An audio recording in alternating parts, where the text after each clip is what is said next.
Bonsoir à tous et bienvenue dans ce nouveau numéro du magazine Tac au Tac, votre magazine sociopolitique et culturel qui dit tout sur tout, qui reçoit tout le monde et qui laisse parler son invité librement, comme j'ai l'habitude de le dire. Vous êtes professeur, élite, homme politique, homme de Dieu, ami de la culture, venez participer dans Tac au Tac et proposer des solutions pour le développement du pays. Et pour participer dans cette émission, c'est très simple, vous n'avez qu'à appeler au numéro qui est affiché au bas de vos écrans. Et ce soir, je reçois pour vous Monsieur Robert Kayinga, porte-parole du parti Autre Vision du Congo, au membre du CACH et allié de l'UDPS. Il est également conseiller juridique au ministère de l'économie nationale. Monsieur Robert Kayinga, bonsoir, bienvenue dans Tac au Tac Magazine. Merci beaucoup, madame. Comment allez-vous? Non, très bien, Dieu fait grâce. Tous les plaisirs est pour moi de vous recevoir pour la première fois dans cette émission. Les sentiments sont partagés, madame. Bien. Alors, d'entrée de jeu, d'abord, une question économique.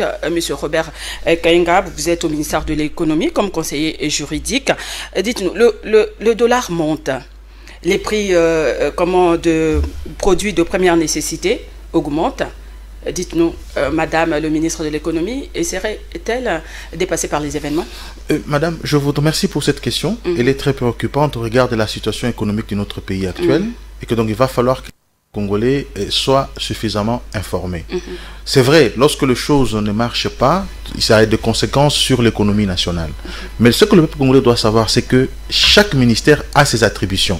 Bien que le ministère de l'économie soit un ministère transversal, qui lorsque au niveau d'un secteur il y a dysfonctionnement, il y a des retombées négatives sur l'économie du pays. Et ça, tout de suite, un Congolais moyen voit Madame la ministre de l'économie nationale. Et c'est vrai, nous comprenons cette douleur-là, mais les Congolais doivent savoir qu'il y a une ordonnance qui répartit les attributions du ministère. Donc l'ordonnance du chef de l'État du 27 mars 2020 attribue à chaque ministère ses attributions. Lorsque vous prenez les attributions du ministère des Finances, vous verrez que c'est elle qui a la politique monétaire du pays et la Banque centrale qui gère la monnaie, la politique monétaire du pays, pas le ministère de l'économie nationale. Et donc, vous vous rappellerez même que dans le conseil des ministres du vendredi passé, le chef de l'État a instruit au gouvernement et à la Banque centrale. Donc, c'est le ministère des Finances. Madame, je vous demanderai de poser la question au ministère des Finances. Cette situation, effectivement, a des retombées très, très négatives sur l'économie nationale. Et c'est cela. Le peuple congolais, quand il voit ça, et ils savent tout de suite, ils s'adressent au ministère de l'économie nationale. Je vous dis, madame, la ministre de l'économie nationale a fait un travail jusqu'à obtenir le rabais du prix du carburant à la pompe. Mais le peuple congolais ne savent pas ressentir ça. Parce que les dollars sont en train de monter. Et donc, ils ne savent pas ressentir ça parce que les dollars, il y a dépréciation de la monnaie, il y a le hausse de prix des produits de première nécessité. On ne sait plus ressentir ça à cause du dollar. Donc, c'est vrai, la situation, elle est là. Mais Madame la ministre de l'économie nationale ne s'occupe pas du taux de dollar en République démocratique du Congo. Celui qui s'occupe du taux, c'est le ministère des Finances et la Banque centrale qui doivent travailler pour ça. Comme vous venez de le dire tantôt, oui, dernièrement au Conseil des ministres, le chef de l'État a instruit le Premier ministre, le ministre des Finances ainsi que le gouverneur de la Banque pour prendre des mesures pour lutter contre l'inflation. Selon vous, le chef de l'État serait-il en train de se dédouaner de sa responsabilité de redonner le pouvoir d'achat aux Congolais? Non, madame, le problème est celui-là. Le chef de l'État ne gère pas le pays au quotidien. En fait, c'est le gouvernement qui gère le pays au quotidien. Ok, madame. Et dans tout ce qui se passe, le chef de l'État, le ministre des Finances a dans ses attributions la politique monétaire. Ne demandez pas au chef de l'État de bypasser les fonctions du gouvernement et de se comporter comme s'il n'y avait pas un gouvernement. Il y a un gouvernement qui est censé mettre en place la politique du chef de l'État et c'est le chef de l'État qui donne l'impulsion. Là, il est en train de donner l'impulsion. L'impulsion au Premier ministre ainsi qu'au ministre des Finances de trouver vite des solutions par rapport à cette dépréciation de la monnaie nationale congolaise. Et donc, ce n'est pas qu'il est en train de se dédouaner, mais chacun a un rôle à jouer. Le rôle du Premier ministre, c'est comme ça que parfois quand nous voyons les gens du FCC, nos partenaires du FCC, dire non, voilà, et vous avez même vu de manière spectaculaire et sans vergogne, Madame la ministre, Madame Jenny Mabunda prendre un morceau de pain, le brandir et tout ça, non, le taux d'échange. Mais vous avez le Premier ministre qui est de votre obédience politique. Pourquoi vous ne lui posez pas cette question? Pourquoi vous ne l'interpellez pas au gouvernement? Il n'a pas été interpellé. Voilà, donc voilà, vous ne devez pas vous plaindre devant la population. C'est une attitude irresponsable d'aller se plaindre devant la population, alors que vous avez vous-même l'opportunité de dire au Premier ministre, mais pourquoi ça ne fonctionne pas? Pourquoi il poser la question au ministre des Finances, qui est du FCC, lui poser la question de savoir, mais pourquoi il y a ce taux d'échange? Ça, on ne pose pas la question, mais on vient se plaindre devant la population comme si on a été des agneaux et qu'on ne connaît pas ce qui s'est passé. Alors que le fonctionnement de la République, les instruments de fonctionnement de la République sont entre vos mains. Ces questions de gouvernance devraient occuper les réflexions, mais là, on assiste à un combat de boxe, je ne sais pas si on peut dire ça comme ça, une crise entre le FCC et le CACH. Non, madame, il n'existe pas une crise. Quelle est cette crise qui existe? C'est laquelle? C'est comme s'il n'y avait pas... La communication n'est passée pas vraiment très bien pour gérer le pays. Vous avez dit qu'il faut demander au ministre des Finances et non au ministre de l'Économie. Non, madame, vous savez, moi je suis le conseiller juridique, madame, de l'économie sociale. Il y a les attributions qui sont là. Et quand je conseille madame, je le conseille par rapport à ses attributions. Elle ne peut pas aller dans les attributions d'un autre ministère. Madame, on créerait au scandale. Je crois qu'on dirait que le ministre du cash ne sont pas expérimentés. Voilà, il est allé empiéter les prérogatives reconnues à un autre ministre et tout ça. Donc ça s'est dit ainsi. Mais nous rappelons au peuple congolais, nous disons que nous sommes solidaires au gouvernement. Mais que le peuple congolais ne s'attaque pas à la ministre de l'économie parce qu'elle n'est pas dans ses attributions. Elle n'a pas de solution à apporter par rapport au taux d'échange. C'est au ministère des Finances d'apporter des solutions. Et donc, dire ça à la population, ce n'est pas un manque de cohésion. C'est dire à la population que parce que nous ne connaissons même pas, les gens congolais ne savent pas les attributions des ministères. Donc, il faut leur rappeler que chaque ministère, madame, vous voyez par exemple au Congo, nous avons une économie qui est totalement extravertie. Nous consommons ce qu'on ne produit pas. Alors, vous voulez vous attendre à quoi? Qu'est-ce que madame peut faire? Mais aujourd'hui, les exploits de madame la ministre, c'est que nous nous occupons de l'approvisionnement du marché intérieur. Madame, est-ce qu'il y a rareté de denrées alimentaires sur le marché? Il n'y en a pas. C'est le prix qui pose problème. Le prix est une conséquence logique du dysfonctionnement du taux d'échange. Et là, il faut maintenant aller vers le ministère qui régule ce secteur-là pour que ce ministère-là puisse rapidement résoudre le problème. Et je crois que, sur instruction du chef de l'État, ils vont s'atteler pour trouver des solutions. Parce que ça bouscule et ça neutralise toute l'économie du pays. Vous avez le ministère de l'Agriculture. Si on ne produit pas, madame, on a une économie tellement extravertie où on importe tout. Alors, si on ne produit pas, on aura toujours un problème dans notre pays des produits de première nécessité qui vont augmenter les prix. Donc, il faut aller vers le ministère sectoriel pour le booster à faire de production et à faire basculer notre PIB afin que le peuple congolais puisse avoir accès facile aux produits de première nécessité. L'économie du monde entier a été quand même touchée et frappée par rapport à cette crise sanitaire. Mais vous, à votre niveau, comment vous vous organisez? Madame, je vous dis sincèrement, nous on ne s'est pas reposé. Je vous dis pendant toute la période. Parce que c'est les chaos partout.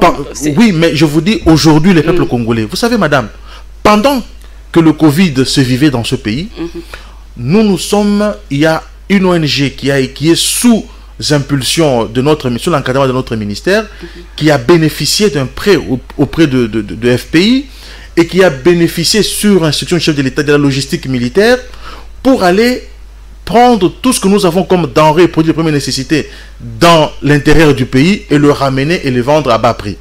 Et c'est l'ONG Codidis.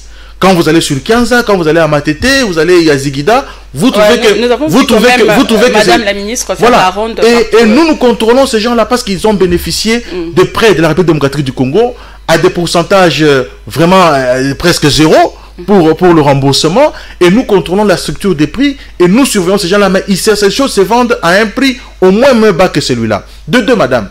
Pendant cette période où nous avons une économie extravertie, où tout ce que nous mangeons vient de l'extérieur, il n'y a pas eu rareté des produits de première nécessité. Ça, c'est l'effort de madame Acacia. Pour que le Congolais, malgré que des choses, il y a un prix qui est élevé, mais les biens sont là. Le Congolais ne mange toujours pas. Parce que ce qui justifie très souvent la hausse des prix, c'est lorsque la demande ne rencontre pas l'offre.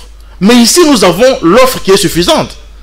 Mais cette hausse des prix n'a pas d'autre source que la dépréciation de francs congolais face aux devises dollars. Donc c'est ce qui amène ces ventes. Et là, nous disons au peuple congolais, si le ministère des Finances joue très bien son rôle de réguler la monnaie, et donc le peuple congolais allait sentir le travail qui est en train d'être fait. Mais jusque-là, rien n'est fait. Oui, cette dépréciation est un sabotage à l'économie nationale. Ça sabote l'économie nationale parce que là, tous les efforts que nous fournissons au ministère de l'économie nationale ou dans d'autres secteurs ne peuvent pas avoir des répercussions positives sur notre population à cause de cette dépréciation. C'est là où le voix s'élève. Les gens dans l'opinion ont dit que non, il y a un petit problème entre comment le ministre des Finances ou de l'économie, je ne sais pas, parce que les ministres est du FCC et puis de l'économie et du cash. Non, madame la ministre, madame la ministre de l'économie n'a pas de problème. C'est pourquoi on parle de crise. Au moins, non, il n'y a pas une crise. Il n'y a jamais eu de crise entre eux deux. Mais sinon, nous demandons à chaque ministère de faire son travail. Je vous ai dit, madame, après plus de 5 ans ou 6 ans, le peuple congolais ne s'est jamais rendu à la pompe à trouver le prix de carburant à la baisse. Ça n'a jamais existé. Mais avec madame Akassa, cela est arrivé. Nous avons traversé pendant la période de Covid avec une économie extravertie. Il n'y a pas eu rareté des denrées ou des produits de première nécessité. Aujourd'hui, quand vous allez au marché, vous cherchez les madesses, vous trouvez les madesses. Mais l'offre est là. Et l'offre rencontre la demande. Donc pour nous, il ne pouvait pas y avoir de hausse des prix de première nécessité. Et quand nous nous examinons, nous rendons que c'est le taux de change qui permet à ce que nous constations, parce que, madame, tout opérateur économique qui achète en devise, parce qu'il vend dans le fonds congolais, il achète en devise. Oui. Dès qu'il y a des prestations de fonds congolais, il spécule.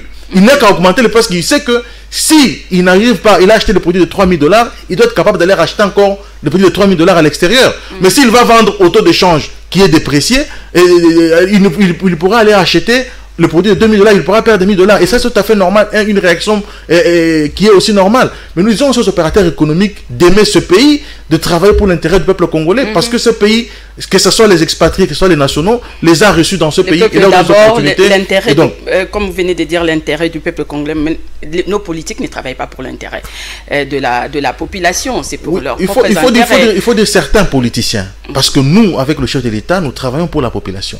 Nous sommes là pour l'intérêt du peuple, madame. Nous ne sommes pas là pour remplir nos poches. Sinon, qui serait aujourd'hui milliardaire. Sinon, nous travaillons, nous sacrifions pour ce peuple, madame. Mais on vous accuse quand même d'enrichissement illicite. Madame, vous savez... Ça fait, je crois, 2 ans que vous êtes là. Il y a des constructions par-ci, par-là. Donc, non, mais madame, voilà. il faut en apporter la preuve. Ça, ce sont des choses que les gens racontent comme ça. Vous comprenez? Moi, je vous dis sincèrement, je ne suis pas un chômeur. C'est que moi, je suis un avocat. Je suis un avocat, je ne suis pas un chômeur. Et donc, je vous dis, je n'ai pas pu acheter la cravate dans ma vie parce que je suis venu au conseil du ministre. Vous savez combien un conseiller est payé? C'est 950 000 francs congolais. Un conseiller est payé 950 000 francs congolais. Et donc, est-ce que vous pensez qu'avec ça, on peut se construire des immeubles? Et quand vous osez aller voler, vous allez vous retrouver comme dans le procès de 100 jours. Donc, nous, on n'est pas là pour ça. Mais nous sommes là pour servir le peuple. Là circulé sur les réseaux sociaux de la présidence, les agents, les gens qui travaillent à la présidence avec des salaires vraiment là. Je ne sais pas si j'espère seulement que c'est fake news. Heureusement que vous évoquez les réseaux sociaux. Moi, j'aurais bien voulu évoquer une source un peu plus crédible qui nous mettrait tous d'accord. Mais néanmoins, la présidence, c'est quand même un prestige, c'est toute une institution. Ce que les gens n'arrivent pas à comprendre. Le président de la République est une institution. Avec 2 millions de $, et donc, 10 millions de $ de salaire. Quand même, ça dérange. Hein? 10 millions de $, madame. Et ça viendrait d'où?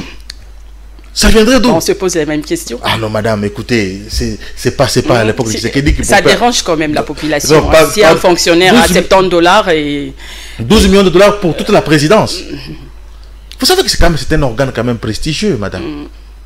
Vous savez que c'est un organe quand même prestigieux. C'est une institution prestigieuse. On ne peut pas avoir un conseil du chef de l'État et qui est incapable d'acheter une petite voiture et de circuler. Madame, où est-ce qu'on veut ramener ce pays? Qu'on dise que vraiment un conseil du chef de l'État, principal du chef de l'État, ne peut pas rouler dans une voiture. C'est ça. Bien, vous pouvez bien rouler dans une voiture, mais quand même, il ne faut pas aussi exagérer, parce que tous les politiciens qui arrivent au pouvoir, ils viennent toujours s'enrichir. Madame, et la population dans tout ça ne gagne rien. La population est en train de pleurer, comme Tozoli Nzala. Madame, c'est trop compliqué. Nous comprenons la misère de notre population. Et la population a été paupérisée. Depuis 60 ans. A été paupérisée pendant ces 18 dernières années par nos amis avec qui nous travaillons actuellement, de manière où l'homme avait perdu la dignité humaine. Et nous ne sommes pas venus pour nous enrichir. Madame, nous travaillons pour la population. Le chef de l'État est... C'est pourquoi parfois vous savez que vous appelez crise là. C'est ça en fait le problème. Nous sommes là, nous travaillons pour la population, mais il y a des politiciens, il y a des politiciens véreux qui peuvent être partenaires ou pas, mais qui ne sont pas dans la logique du changement et de la réforme et de la vision du chef de l'État. Il y en a qui sont nombreux. Même dans notre camp, tout comme dans le camp de nos partenaires. Il y en a beaucoup qui sont encore dans ces pratiques illicites anciennes et qui ne veulent pas se conformer à l'impulsion actuelle et à la vision du chef de l'État. Ça, il existe. Les publics galeuses existent partout. Hein, il existe partout. Mais seulement nous disons que, comme le disait Feu Etienne Tshisekedi, dit que le poisson commence à pourrir par la tête. Donc nous, notre tête est fraîche. Ne veut pas la corruption. Vous voyez, c'est la première fois quand même qu'on assiste dans ce pays dans un procès de détournement où ses proches sont interpellés, ils sont jugés, ils comparaissent devant le tribunal. Et donc, vous voyez quand même que c'est quelqu'un qui, comme ça, qui peut accepter que ses collaborateurs... L'état des droits, quand même, dans la pauvreté, c'est compliqué. Hein. Vous luttez contre l'impunité, la corruption, mais quand il y a les ventres affamés, n'a point d'oreille. Hein. Madame, vous savez, le professeur Luzolo Bambilesa, alors conseiller spécial chef de l'État, il avait dit que 15 milliards échappent à la caisse de l'État. Donc, ne minimisez pas ce combat que nous menons, de la lutte contre la corruption. Donc, si nous réussissons ce combat, nous aurons au moins, madame, à peu près 10 milliards à ramener dans la caisse de l'État. Et quand nous ramenons ça, vous pensez que ça va aller dans la poche des individus ou ça va effectivement servir aux rémunérations de la population congolaise? Donc aujourd'hui, madame, il est constaté à suffisance de preuves. Parce que la population vraiment est mal rémunérée, et donc il n'y a pas un bon salaire. Mais parce qu'il y a des gens qui détournent les fonds de l'État. Lui-même, l'ancien Premier ministre Matata Pogno l'avait dit, il y a eu coulage des recettes, qu'il appelait coulage des recettes. Il y a des recettes qui échappent à la caisse de l'État. Et donc le combat actuel, c'est d'abord de ramener tout dans un panier. Enquêter aussi sur Bukangalonzo. Oh oui, madame, le chef de l'État, la justice doit faire son travail. Voilà pourquoi il y a du remous. Lorsque on retouche la justice, on met des hommes compétents, honnêtes, qui sont capables de mener des actions, pas des compromissions. Et les gens, ayant mal géré ce pays, s'estimant être dans des pratiques de détournement. Et donc, vous êtes au ministère de l'économie, ça fait quand même un bout de temps. Hein. Qu'est-ce que vous avez déjà réalisé? Quel bilan, s'il faut faire un bilan? Madame, le bilan... Depuis que vous êtes là. Le bilan... Avec la ministre Acacia. On fait les bilans. Vous voulez que je fasse le bilan de 2 ans? Alors, l'économie... Qu'est-ce qui a changé quand même depuis que vous êtes là? Donc, vous n'avez rien changé? L'économie, c'est une réforme. Et donc, les réformes, il faut attendre pour vivre les répercussions de ces réformes-là. J'ai évoqué aujourd'hui, par exemple, il y a 5 ans passés, vous, madame, j'espère que vous avez votre petite voiture. Quand vous vous êtes rendu à la pompe, vous n'avez jamais vu le prix des carburants être ramené au rabais. Ça n'a jamais existé. Donc, avec madame Acacia, au moins pour la première fois, plus de 5 ans après, le peuple congolais est allé à la pompe, il a trouvé que le carburant, le prix a baissé. Ça, c'est quand même... une première réalisation. Je vous dis, aujourd'hui, depuis que nous sommes là, il n'y a pas eu rareté des denrées alimentaires, surtout des produits de première nécessité. L'approvisionnement est maîtrisé. Ok, madame? Aujourd'hui, il y a eu notre société de la sucrerie de Kwilu, notre société qui fabrique. Elle n'avait pas produit convenablement l'année passée. Donc la campagne n'a pas été bonne. Il y a eu des problèmes parce que le stock s'est vidé déjà. C'est comme ça que vous avez vu le sucre augmenter à une vitesse impeccable jusqu'à atteindre 11 000, 12 000, je crois les 1 kg ou le 2 kg. Et madame s'est investie et aujourd'hui, le prix du sucre a été maîtrisé malgré que la sucrerie n'avait pas produit suffisamment pour couvrir la côte ouest de notre République démocratique du Congo. Madame, les actions sont légion. Les réformes... Quand même, on vous a décerné un diplôme de mérite. Hein. Les réformes, effectivement. Et n'oubliez pas, madame, nous avons traversé le Covid. Personne n'a jamais géré ce pays avec le Covid. Hein. Il faut le rappeler. Mais nous avons travaillé pendant cette période de Covid et madame était... Mais gouverner, c'est prévoir aussi. Hein. Madame était elle-même malade ça fait du Covid. Mais malgré ça, elle est restée comme la guerrière au front. Elle s'est battue. Vous n'avez pas été touchée. Contre sa vie, contre la vie de ses proches. Et nous avons... elle a survécu, non seulement elle-même, mais elle est en train de faire revivre aussi l'économie congolaise. Bien. Alors, je disais tantôt, dernièrement, vous avez lancé officiellement, c'était je crois le 9 juillet, comment le contrôle économique, donc sur toute l'étendue de la République.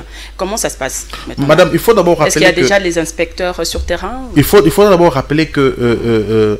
Nous contrôlons le marché intérieur. Quand vous lisez la loi sur la liberté des prix et la concurrence en République démocratique du Congo, on a consacré la liberté des prix. Et donc, vous pouvez procéder par, vous fixez les prix librement. Mais une fois que vous avez fixé vos prix librement, vous communiquez votre structure des prix au ministère de l'économie nationale pour un contrôle a posteriori. Pour voir si vous avez respecté la marge bénéficiaire qui vous a été accordée. N'oubliez pas que le Premier ministre, le gouvernement congolais, par un décret du Premier ministre, avait exonéré certaines sociétés, certains produits alimentaires de première nécessité au paiement de la TVA. Donc, alors, nous devons maintenant contrôler les opérateurs économiques pour voir est-ce que ils ont respecté d'abord la période d'exonération de la TVA. Les 16% qui devaient être déduits de la TVA, de leurs produits, a été effectivement déduit ou pas. Nous contrôlons. Et nous contrôlons est-ce que la marge bénéficiaire a été respectée. Parce que vous savez que la loi fixe la marge bénéficiaire jusqu'à 25% de prix d'achat. Vous ne pouvez pas dépasser 25% de vos prix d'achat et d'intérêt. Vous ne pouvez pas dépasser 25% d'intérêt de ce que vous avez. Donc, nous contrôlons tout ça. Et les équipes sont sur terrain, madame. Nous sommes sur terrain. Ils ont déposé les ordres d'émission ainsi que les termes de référence. Et ils doivent nous communiquer leur comptabilité, leurs documents. Et on va analyser pour voir si le prix qui a été pratiqué a tenu compte de la TVA qui a été totalement déduite, a tenu compte du respect de marge bénéficiaire tel que prévu par la loi sur la liberté des prix. Ah ben, j'espère seulement qu'il y aura de bons résultats, parce qu'il paraît l'économie de la RDC, ce sont des étrangers qui tiennent en fait l'économie. Ce sont des Libanais, des Indo-Pakistanais, des Chinois. C'est bien dommage, c'est bien dommage. C'est ça même nous encourageons aux Congolais. Vous savez, madame, les gens ne cessent à crier à coup de tête pour dire non, voilà, le petit commerce est réservé aux nationaux. Aux nationaux. Mais qui sont ces nationaux-là qui ont des moyens, qui peuvent aller faire de commandes de 2 millions, 3 millions au point d'un fournisseur? Mais ils font tout maintenant, les étrangers. Alors, mais parce que, en gros, comme en détail, parce que le Congolais, les Congolais ne le font pas, madame. Les Congolais ne le font pas.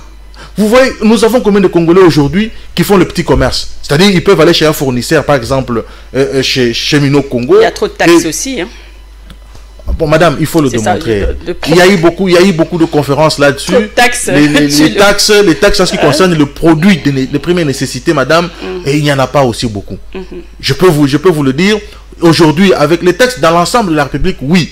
Mais en ce qui concerne le produit de première nécessité, madame, il y a eu des conférences, il y a eu des débats là-dessus. Quand les étrangers viennent ici, ils ont droit, les investisseurs étrangers, quand ils viennent, ils donnent bon, je ne sais pas, l'argent, on appelle commission, je crois, je ne sais pas, au ministre, tel ministre, je ne sais pas.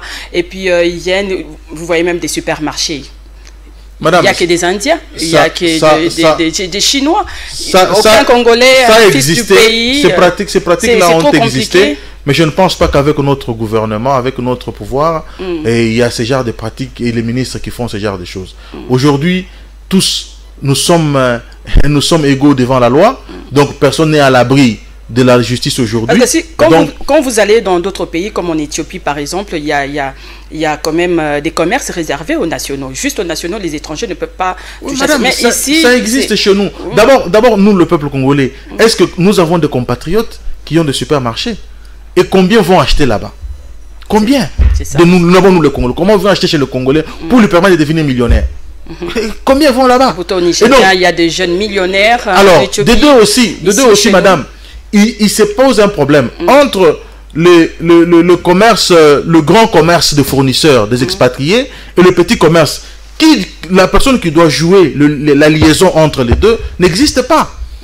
Vous voyez, quand il y a de grands fournisseurs, il y a des expatriés qui sont là, qui font le grand commerce, comme on peut l'appeler ainsi. Mais celui qui doit venir vendre au moment de Bitabé, ils n'existent pas. Quel est ce Congolais aujourd'hui qui peut venir acheter chez Midema, par exemple, achète des conteneurs d'autant pour aller livrer aux mamans qui sont à Bitabé là-bas, et à Selembao? Quel est ce Congolais qui a ces moyens-là? Il n'y en a pas. Il n'y en a pas. Donc il faut, c'est comme ça que le chef d'État dit, il faut constituer la classe moyenne, il faut que des Congolais s'investissent et qu'ils se battent pour ça, qu'ils créent des entreprises, et pour arriver à créer cette classe moyenne qui va servir de pont entre le grand commerçant et le tout petit commerçant, les mamans qui sont en train de vendre dans nos petits marchés. Avez-vous des propositions à faire sur le plan économique? On va passer à autre chose. Je ne sais pas sur s'il y a des propositions. C'est vrai, c'est bien beau de critiquer parce qu'aujourd'hui on est en train de dire oh non, c'est comment les ministères de l'économie, la ministre de l'économie, il y a tout. Mais non, là vous avez expliqué que non, ça ne revenait pas, ce n'était pas vous, c'était au ministère des Finances. Alors, est-ce que vous avez des propositions? Madame, il n'y a pas de plus grande proposition que d'encourager la production intérieure, d'encourager la classe moyenne d'émerger, d'encourager au peuple congolais de travailler pour la production intérieure. Si nous arrivons, et bien évidemment, les ministères sectoriels, le ministère de l'Agriculture, de Pêche et Élevage, Développement rural et tout ça, et aussi le ministère des Travaux publics pour les routes. Donc si on arrive à avoir de bonnes routes, à des dessertes agricoles, qui permettent l'évacuation facile de ce que nous produisons. Vous voyez que c'est un travail d'équipe. Donc c'est un travail d'équipe. Non, l'économie, je vous ai dit que l'économie a un rôle transversal. Donc nous sommes au milieu. C'est comme ça que je vous ai dit, lorsque dans un secteur ça ne fonctionne pas, ça a des répercussions sur l'économie nationale. Et là, les gens ont le droit de viser Madame la ministre. Mais il faut quand même qu'ils sachent que les institutions fonctionnent avec des limites et les limites sont prévues par les lois et les règlements de la République. Bien. Vous êtes de la coalition Cash. Les partenaires au sein de la coalition ne jouent pas franc jeu. Lorsqu'on prend, par exemple, le problème des nominations dans l'armée et l'appareil judiciaire, le FCC accuse le Cash de l'avoir dribblé avec un contre-sang. Oui, avec un contre-sang, bien sûr, sans autorisation. Non, dans ce débat, je l'ai fait plusieurs fois. Et ça fait perdre le temps quand même de résoudre le vrai problème du pays. Non, ça ne fait pas perdre le temps parce qu'il y a eu déjà des remises et reprises. Vous avez entendu qu'il y a une ordonnance qui souffre d'une exécution. Il n'y en a pas. Il y a eu prise d'armes, il y a eu remise et reprise. Au niveau de la magistrature, ils ont pris, chacun a pris ses fonctions. Et donc, il n'y a plus, ils en souffrent. Rien n'est retardé. Polémique. Non, cette polémique-là, c'est autour de gens qui veulent politiser l'armée et la justice comme ils l'ont fait dans les temps passés. Et ça, c'est inacceptable, madame. Il y a des valeurs qui doivent nous mettre tous d'accord, auxquelles tout homme est pris d'une certaine dignité et honneur envers sa propre personne ne peut pas arriver à dire. Comment vous pouvez aujourd'hui que le chef de l'État, que le FCC ramène sa liste de ces magistrats et de ces généraux pour que le chef de l'État puisse se nommer? Madame, vous trouvez ça, c'est pas amoral en votre sens? Vous trouvez ça normal que ces gens se fassent? Le contre-saint, madame, le Premier ministre, c'est pas lui qui donne l'intérim. L'intérim est légal. Il est justifié. Vous savez qu'un intérimaire, sur le plan du contentieux administratif, il répond de ses actes. Un intérimaire n'est pas quelqu'un qui fait, comme on dit là, non, il gère les affaires courantes. Non! Il agit en lieu et place de l'autorité empêchée, qui n'est pas là pour signer. Donc vous avez voulu aujourd'hui, et le gouvernement, c'est pas Ilunga Ilukamba. Et le gouvernement, lui, il est Premier ministre, chef du gouvernement. Donc on parle du gouvernement, il est le Premier ministre. Donc c'est pas lui. Ou il est en déplacement, c'est quelqu'un d'autre qui doit. Comme l'a fait Gilbert Kakonde. Tout à fait. Ça a été fait par José Makila à l'époque, ça a été fait par Cheo Kitundu à l'époque. Pourquoi aujourd'hui ça va jaser? Tout simplement parce que les gens se sont vus. Ou on cherche la tête de Gilbert Kakonde? Non, pas du tout. Gilbert Kakonde n'a fait que le travail conformément à la Constitution. Parce que la Constitution dit à son article 90, alinéa 2, dit tout simplement que lorsque le Premier ministre est empêché, c'est celui qui est plus précédent des ministres qui fait l'intérim. Donc ce n'est pas au Premier ministre de dire voilà, toi tu dois faire l'intérim. Non. Et ça, c'est déjà même verrouillé par la Constitution. Et donc, il a agi en tant qu'intérimaire. En tant qu'intérimaire, il pose tous les actes que devait poser le titulaire. Et sur le plan du contentieux, il répond individuellement de ses actes. C'est pas le ministre qui va répondre comme je l'ai entendu dire tantôt ici. Donc, ce n'est pas à eux. Et puis, madame, quel est le vrai problème? On a fait des nominations au sein de la justice. Du tout. Et pourquoi ça pose de problème? Pourquoi ça pose de problème? Il y a une nomination au sein de la justice, au sein de l'armée, des gens qui n'ont rien à voir avec la politique d'air. C'est à vous de nous dire parce que vous êtes de la coalition. Oui, mais tout simplement parce que la justice a été... ça ne va pas. Parce que la justice a été politisée dans les temps passés, l'armée a été politisée, et on veut continuer sur cette lancée-là. Ça ne peut pas marcher.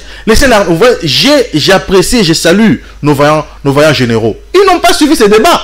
Ils ont fait la remise et reprise et chaque général, celui qui a été promu, a récupéré ses fonctions. Et donc, ils n'ont rien à voir avec la politique. Ils n'ont rien à voir, donc on doit passer à leur autre commandant chose, suprême a pris les ordonnances, leur magistrat suprême a pris les ordonnances et ils ont exécuté parfaitement. Et le contre-saint du Premier ministre, ce n'est pas un partage du pouvoir avec le chef de l'État. Et l'ordonnance n'est pas l'œuvre du Premier ministre. Le Premier ministre agit par décret, comme dit la Constitution. Eh bien, alors, on doit passer à autre chose quand même. Il y a plus important à résoudre dans le pays. Donc, parlons un peu rapidement là. Donc, on est déjà en train de chuter. Hein. Dernière question quand même. Le FCC a marché donc, contre ce qu'il qualifie des dérives dictatoriales. Le président de la République pourrait rapporter ses ordonnances Non. On va rapporter ces ordonnances pour quelle fin? Pourquoi? Pour quelle raison? Ça, c'est la première chose. Il n'y a aucune raison pour rapporter. Il n'y a pas de raison.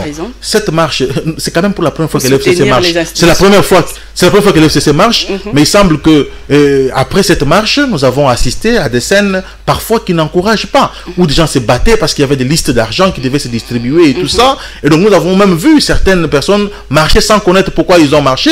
Et les gens disent que non, les Amboka, Tshisekedi nous avait dit que quand on vous donne, vous bouffez, vous mangez, nous réclamons sur l'argent et tout ça. Donc qu'on arrête d'instrumentaliser la population jusqu'à ce niveau-là. On l'a paupérisé hier et aujourd'hui, madame, vous voyez certaines personnes aujourd'hui, quelqu'un comme le secrétaire permanent du PPRD, qui a empêché l'exécution d'une décision de la Cour constitutionnelle. Aujourd'hui, marcher contre la dictature. On a rendu un arrêt contre Kazembe, je crois que le gouverneur Kazembe, il a refusé d'exécuter ça. Et il a suspendu même des assemblées plénières. Lui, aujourd'hui, il marche pour l'État, pour la et ça sent quand même donc aussi au sein de la coalition, à voir aussi que le Premier ministre dernièrement est resté au moins près de 5 heures muet au Conseil des ministres. C'est pas bon signe. Non, mais il devait dire quoi? Il ne devait rien dire. Il devait dire quoi? Je ne sais pas ce qu'il devait dire. Ok, dernière question. Le chef de l'État sera le seul comptable devant les Congolais en 2023. Cette crise au sein de la coalition ne joue pas en sa faveur. Oui, madame, moi je dis, le chef de l'État l'avait déjà dit qu'il veut travailler avec tout le monde. Mais si on le pousse, il va dissoudre l'Assemblée nationale et il y aura la possibilité de... Mais si les gens ne sont pas dans la logique, parce que vous le dites, madame, nous avons été élus pour servir le peuple. Et que donc, si nous constatons que les gens avec nous nous tirent vers le bas pour ne pas atteindre les objectifs du chef de l'État, on n'aura pas d'autre choix que nous dissoudre le Parlement et reconstituer une nouvelle majorité et gouverner autrement. Et ça, le chef de l'État l'a dit aussi. Et un mot de la fin, et puis on se dit au revoir. Non, madame, merci pour l'invitation. Nous demandons au peuple congolais, les temps sont difficiles, mais ils doivent savoir que nous travaillons, le chef de l'État travaille, le gouvernement travaille sur l'impulsion du chef de l'État pour arriver à alléger tant soit peu la souffrance de notre population. Et je crois que c'est difficile de l'accepter maintenant, mais ceux qui doivent savoir que le travail est en train d'être fait. Le travail est en train d'être fait.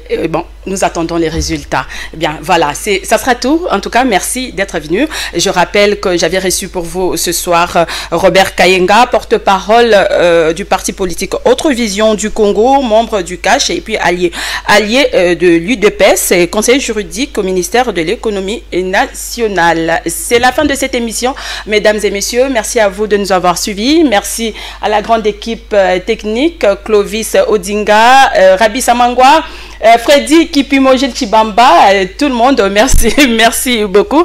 Et on se revoit très prochainement. Au revoir. Portez-vous bien.